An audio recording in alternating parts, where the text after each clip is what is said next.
So welcome back. I just did a video on this 8200 Sony Betamax. I had a squealing issue. Well, I was watching it a little bit and I found another problem. I'll show you here. It doesn't rewind very well. I can't remember if it did rewind very well before or not. So fast forward's fine. But rewind is super sluggish. But as we discussed before in the video about the noise, it does play okay. Kind of hard to see the monitor back there, but yeah, back there you can see that it's got a nice crystal clear picture, sounds fine. It just doesn't rewind very well. So I thought maybe I would fumble my way through this. And I say fumble my way through because I have never worked on an 8200, aside from, you know, some minor things. And this unit's okay. I mean, it's dusty. I'm gonna clean the heads and probably kind of resurface the pinch roller the best I can. I highly doubt that I can still find one. And for the amount that I use this machine, I think if I clean it and kind of, you know, get the glaze off of it, it should be pretty good. So I'm going to get this tape out.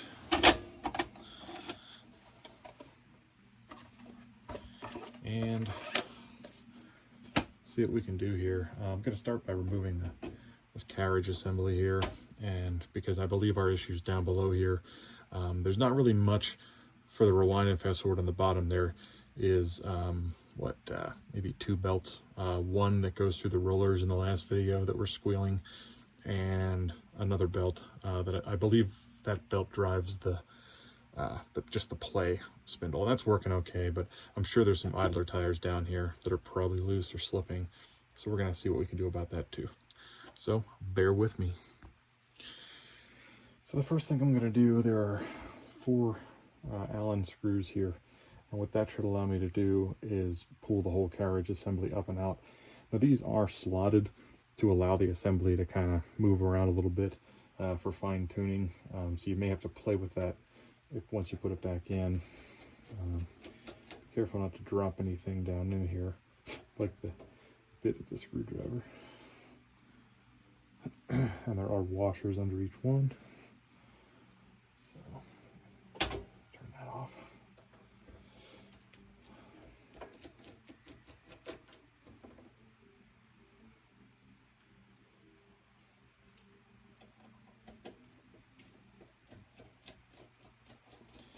Yeah, good time to blow out the dust and get everything nice and clean.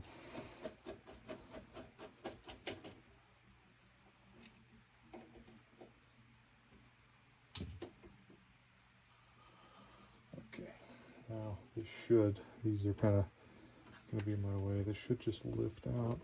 Oop. Almost forgot. There's like a dust shield, like a guard here. These 2 screws have to come out. They're also slotted, so you can reposition this as needed. So you will have to kind of play with it when you put it back together. That's half the fun. Okay, so this should come out. Okay, now this assembly should just lift up out of here. Whoop. Of course, there's a counter belt. Quite see it. There's a thin counter belt that runs between the take-up spindle and the tape counter over here. So you'll have to pop that up and off the spindle to get this assembly out, because it runs through the assembly. There we go. Yeah. So actually, I guess it doesn't. You could pull it and fish it around, but that's all right. It's got to come off anyway, probably. So let me put this aside.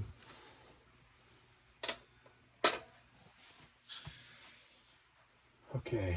Let me focus that better so you can see the mechanism. Okay, so hopefully that's better. So what I want to do is actually kind of trick it into thinking there's a tape in it. So first off, there's a cassette down switch here, and that actually, let me give a second, because it already threaded. Okay, so to get it to thread, it's in the unthreaded position now, so this would be where the tape's popped up. You push the tape down in and you press this button here. Okay, now it's threaded. Now to get the machine to actually play, because if you hit play now, I guess it'll work. Interesting, because it didn't before. Huh. Odd. I guess the slack sensor isn't working. Weird. Huh.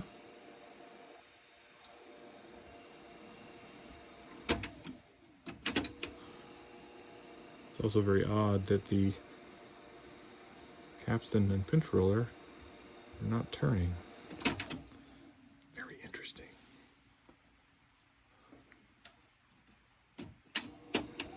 There it goes.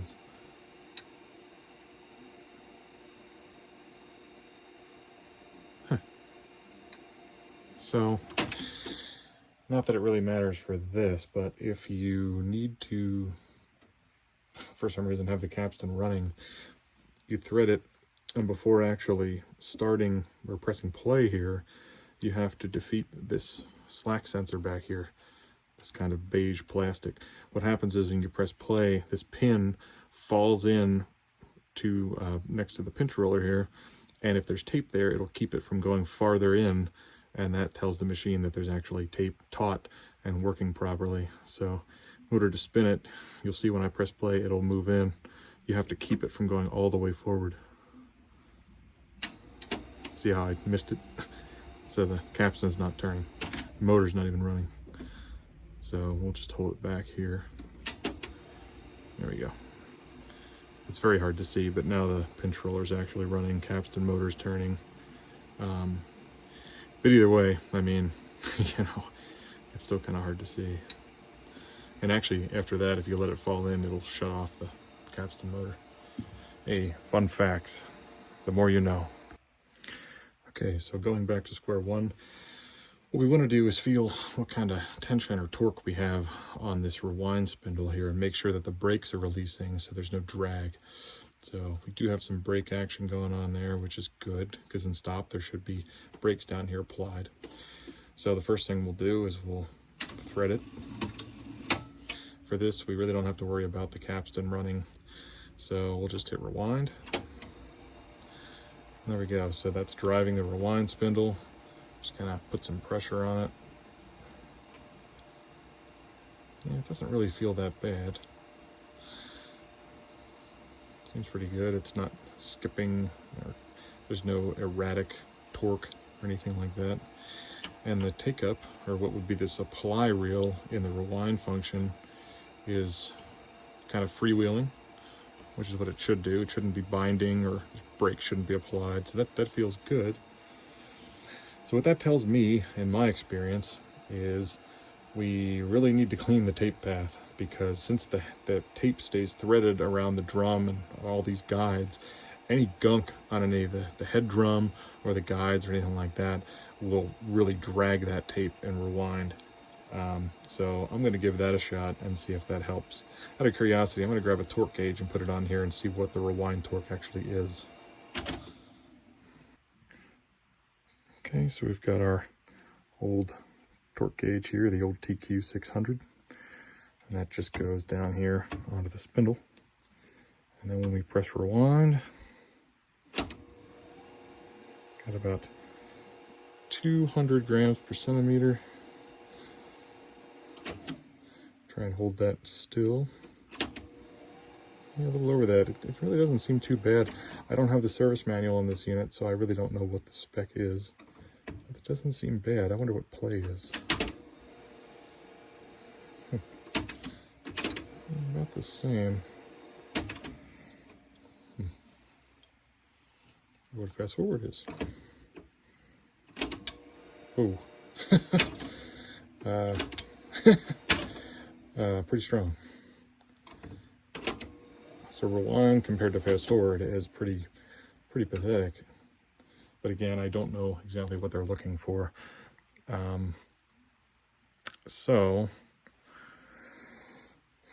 Well, let's clean the head drum first. I think that needs to be done anyway. I'll clean the head and the guides. We'll see if rewind has helped at all that way. And if not, then we'll go down and investigate these rollers here.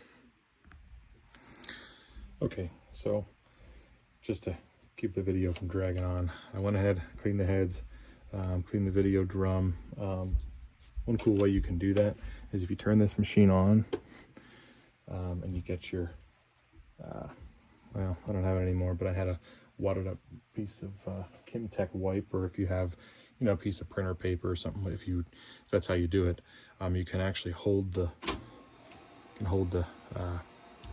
eject button down and actually use that to clean your head. It's kind of nice. Anyway, so I clean the head drum. I clean the stationary upper and lower drum, which is very important because that is most likely where the drag could be coming from. I cleaned the, let's see, I cleaned the stationary head audio, control track head back here, race head. I actually cleaned the capstan because why not? We're there. The tension arm guide here is important. It's a stationary guide. A lot of these stationary non-roller guides are probably what's going to cause the issue. I still want to work on the pinch roller. I haven't touched that yet. And there's some more guides here. I actually took this off carefully to get to the other side of the drum. Be very careful around the little spring-loaded guides up here. And of course, be very careful around the two actual video heads. So there's a way I can check this out without putting the whole carriage back on, and I'll show that to you. First, we're going to power it off. We're going to take our tape. We're going to defeat the little interlock here to pop the flap open. Again, make sure the machine's off. And we're going to carefully set the tape down. Move these out of the way here. You'll feel it lock into position. Hold the tape down because without it, there's nothing holding it down. It'll pop back up. Now when you switch the machine on, it'll thread. And you have to keep holding the tape in place. Okay. Now, while holding the tape here, we can play it and check different things. So the monitor's out of sight, but we got good video just to check. Fast forward is as good as it was before. Now let's see what rewind does. Now rewind works just fine. So it seems like it seems like the problem was there was just drag from dirt and crud on the heads from being how many years old now. So let's go all the way back until it stops. It was towards the beginning, so make sure the sensor works here. And these sensors work on, I believe they're inductive, so you actually have an oscillation going on in these coils, and when you put a piece of metal like the foil in the end tape, or the leader tape here is metallic, and it disrupts that oscillation, and that's what tells it to shut off. Unlike a VHS machine, which would have a lamp or a infrared sensor and a receiver that would look through clear leader, Betamax is actually metallic, which I believe also Betacam and all the other Beta variants are. So now, tape's rewound. Now, if I hit eject, let me think. If I hit eject, and I don't, so if I hit eject, it'll unthread, but it's going to keep running and fast forwarding. Do not hit stop because it'll rethread. You have to turn the power off, or alternatively, you can just lift the tape off in one quick motion like that, and then hit stop. There you go. It looks like we fixed that issue. So I am actually going to, I'm going to work on the pinch roller now. So to get that off, let me make sure this is focused again. This little black plastic piece up here.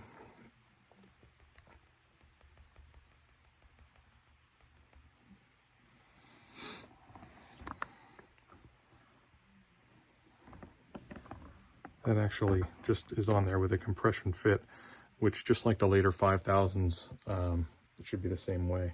So if you just take this piece here and just carefully give it a little twist and a wiggle and pull up, it'll pop right out. So there's the piece, and off comes the roller. So you can see how it has a nice unhealthy glaze to it. It's still working, but I don't really like that. So I'm going to grab some sandpaper and a nice flat surface and just kind of run that as I turn it with my finger. Probably some 400 grit paper just to give it a little bit of a surface again, and then I'll clean it with some rubber cleaner. Okay, so the way I do this, and again, you know, ideally a new roller would be the best way to go, but these are getting extremely hard to find. So you don't want to go crazy because you don't want to create a flat spot on the roller. That's not gonna help anybody. So it's kind of a thing where you just, I try and rotate it. It's all in the wrist. Just don't let it touch the same place for continuously. Just always kind of rotating it. You don't really have to take a lot off either. I mean, already you can see that, you know, that glaze is gone. There's still some residue, some rubber dust, but I might give it a little bit more just for good measure.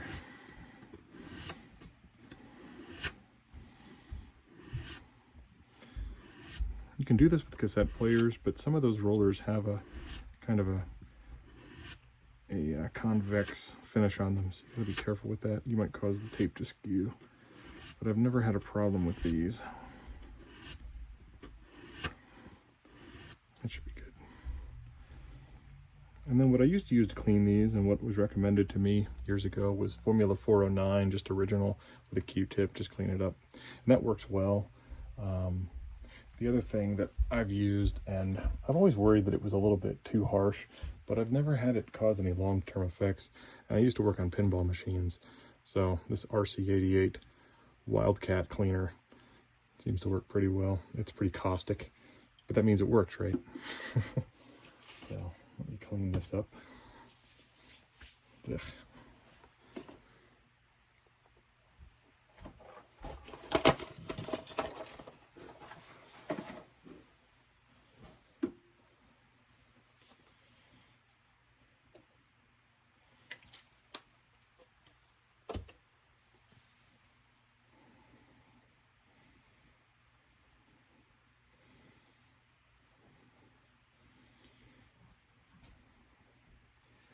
Full transparency, I didn't have any 400 grit sandpaper left, so I'm using 220, which a little bit more harsh than I would like. You don't want to gouge the rubber.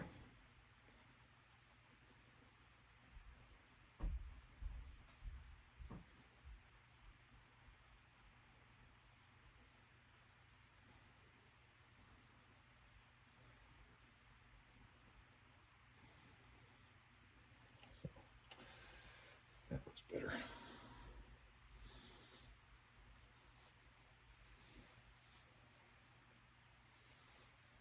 There you go. Much more uniform. Not a big shiny glaze there. It's not really perfect, but it'll do. Yeah, I can see a little bit of glaze there. Maybe we'll touch that up, but I'm going to skip that on camera for now. There you go. You know, I actually think what I'm seeing here, it's a little more rough than I'd like. I really should have held out and got some 400, but anyway, that'll do for now. So let's get this put back in, and we'll make sure everything still works.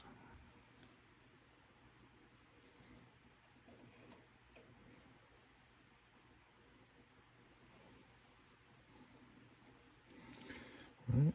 Now remember, you want the flat part on the inside so that it doesn't get in the way of the upper bushing on the capstan over here. And we just wiggle it back into position. This had no washers or anything on it. Looks okay. And we'll do this trick again.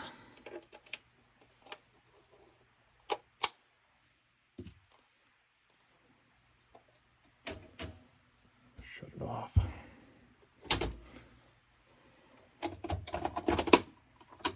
Okay. Good. Play. Whoop. Interesting. See how the tape, it wasn't picked up by the tension arm here. What did I do? Wonder if it's gonna destroy my tape when I try and eject it. Maybe not.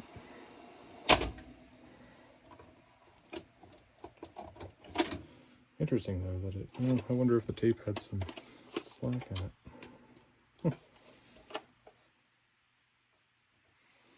Everything was in the right place. I'm gonna say it was a fluke. Try that again.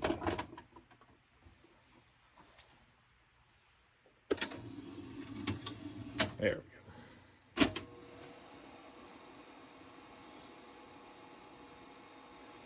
Okay, got a nice solid picture. No issue at all. I know it's out of frame, but it is working well. Check our rewind still. Excellent. All right, shut it off. Oops, sorry, I meant eject. Yeah, we shut it off.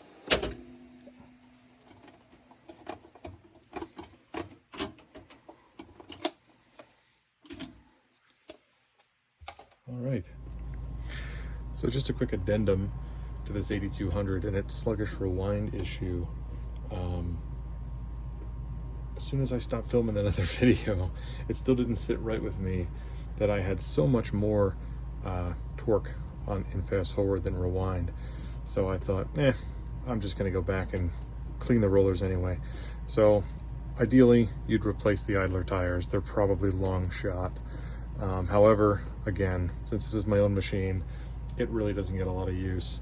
I was happy with just taking these rollers out and, doing the same thing I did with the bench roller, just taking the glaze off and cleaning them. I also did the same thing to the forward limiting assembly for playback, just to make sure that the possibility of it chewing a tape is very, very, very low. And I'll add to that if you have an issue where the machine eats tapes, where it doesn't pull the tape back into the cartridge or into the shell as it ejects and chews it, or if it just stops playing when you're trying to play it, because I believe the slack sensor would pick up on the fact that there's no take-up happening. Generally that means that when the tape's playing or ejecting, this take-up reel is not turning and spooling the tape back into the cassette. And generally that right here, this unit, this tire, or the belt associated with it is slipping or not working and not driving that properly. But that's neither here nor there. So just to prove that it's working now pretty well. So here is the fast forward. And now after cleaning and working on these rewind idlers, here's the rewind. So I think we're pretty good. So just figured I'd add that. Have a great night.